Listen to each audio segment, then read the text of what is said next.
Русский театр открывает новый 133-й театральный сезон. Сезон начнется премьерой «Безумный день» или «Женитьба Фигаро» по повести Бомарше. Как рассказал директор и художественный руководитель Русского театра Александр Лобанов, предстоящий театральный сезон обещает быть необычным как по выбору материала, так и по обилию гастролей. Подробности знает Марфирина Алексеева.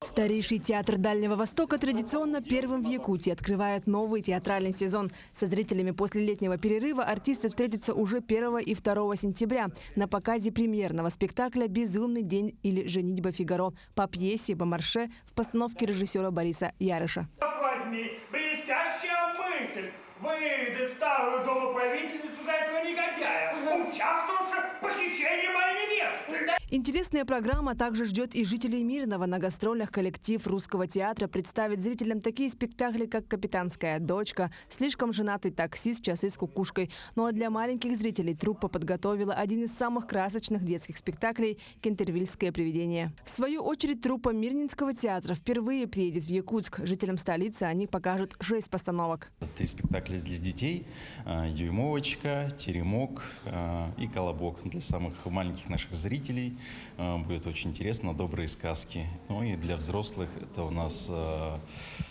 Островский. Премьера была в прошлом году, то есть в прошлом сезоне. Это «На бойком месте». Очень интересная постановка в жанре такого вестерна поставлена. Второе — это «Обломов». И завершающий спектакль — это «Ты мое воскресенье» по повести Бориса Васильева «Пятница». Уже с середины сентября на сцене Русского театра пройдут гастроли Нерюнгринского театра кукол. Нерюнгринцы привезут спектакли как для детей, так и для взрослых. А в конце месяца свои самые популярные спектакли покажет Амурский областной театр драмы. Все-таки мы хотим не упускать возможность поставить Островского в его юбилейный год.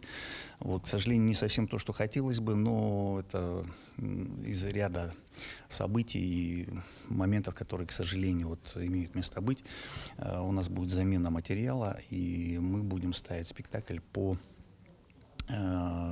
пьесе «Женитьба Бальзаминова».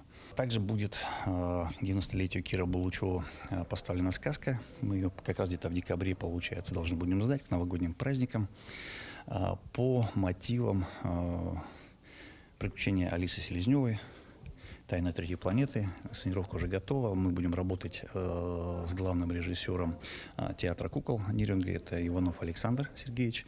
В этом сезоне на сцену снова вернется живая музыка. Зрители смогут услышать солиста и музыкантов в произведении «Очи черные». Также после гастролей начнется набор в театральную студию при театре, после которой ребята смогут поступить в Щукинское театральное училище. Марфирина Алексеева, Артем Алексеев, Якутск.